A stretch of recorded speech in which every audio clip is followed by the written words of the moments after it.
Your emotions are controlling your thoughts if you don't have the skills that I teach with emotional sobriety. You have a feeling, you try to think your way out of that feeling. What's the story I need to tell myself, right? And what I teach is how to use your thoughts to manage your feelings so that you're in control instead of just listening to all the thoughts where here's what you need to know. And it's essential for this tool. 95% of what you think is the same shit you thought yesterday. Do you know what that means? It means that your thoughts are habits, that what you think is the same thing you thought before. You believe everything you think. You believe 100% of what you think and about 60% of what other people tell you. This podcast right here has a 60% hit rate in terms of that sounds right.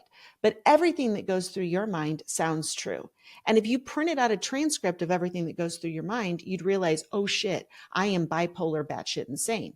1 minute I should buy the stock. The next minute I should sell the stock. The 1 minute I need to be in this relationship and we need to get married. And the next relationship is I hate this person and I need to get a divorce. Like it is constantly changing what your mind is because your thoughts are just the sound of your emotions.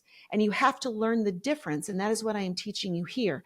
You have to learn the difference between listening to the sound of your feelings and using your mind like a tool. Any tool, double-edged sword, any tool can be used to destroy or to create. And when you are listening to the sound of your anxiety and your shame and your fear and your guilt, your brain is in destruction mode. So what I'm going to show you here is the tool I invented, discovered, because I allowed myself to get a little uncomfortable and trusted completely that I would be able to Houdini my way out of it. And I did. So I'm laying there and I know, like I said, that I need to find a way to be positive and not just skip the part where I feel the shame. The shame that's coming up is telling me a message, and the message is not accurate, but the message that it's telling me is that this keeps happening and it's bigger than I am. I actually don't have control of this. I can't change that. Something is wrong with me. I don't want to be doing this and I don't know how to change. All of the sound of those thoughts create negative feelings in your body. Okay, so I know that I have to process that shame, but I didn't know how to argue back on this particular one because it had been a couple of months of every Saturday morning, rinse and repeat. And here's what I know. The reason you have to process your shame is because you cannot learn when you are in a state of shame and anxiety. You cannot learn when you are in a state of stress. Your mind is closed. When your mind is closed, your autoresponder is running. You're just thinking thoughts you've thought before, what you think is true. There is no what else could be true. There's no curiosity. There's no creativity getting in. Your mind is closed. And so you cannot learn when you are at a state of stress because your mind is closed. And if you cannot learn from your mistakes, then you are destined to repeat them. So here's the litmus test.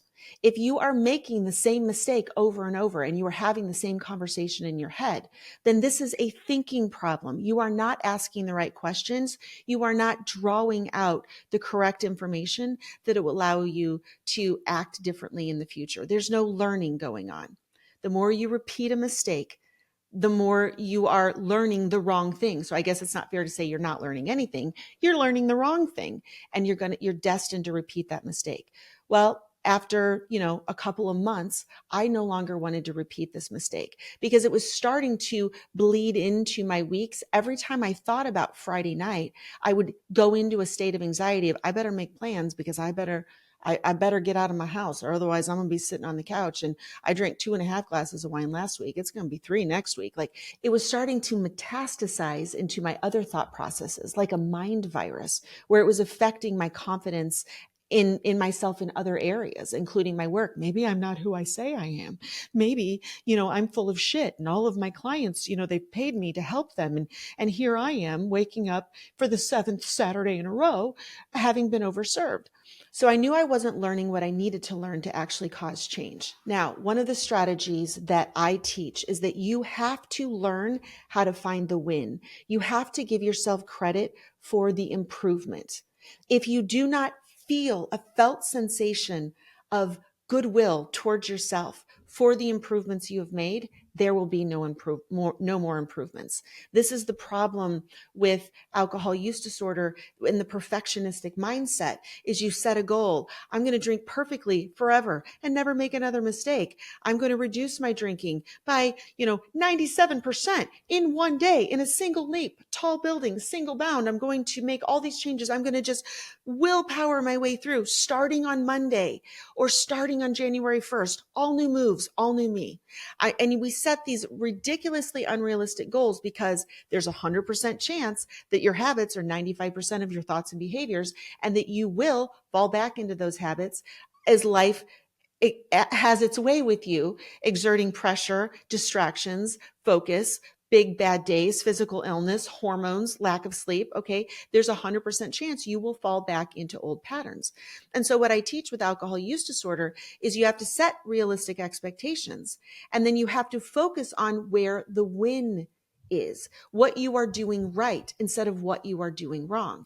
There will be no more improvements in your performance changes that are authentic, right? You can perform your way for a while and use your willpower, but there will be no more real long-term sustainable change until you give credit for the improvements, the progress, the changes you've already made.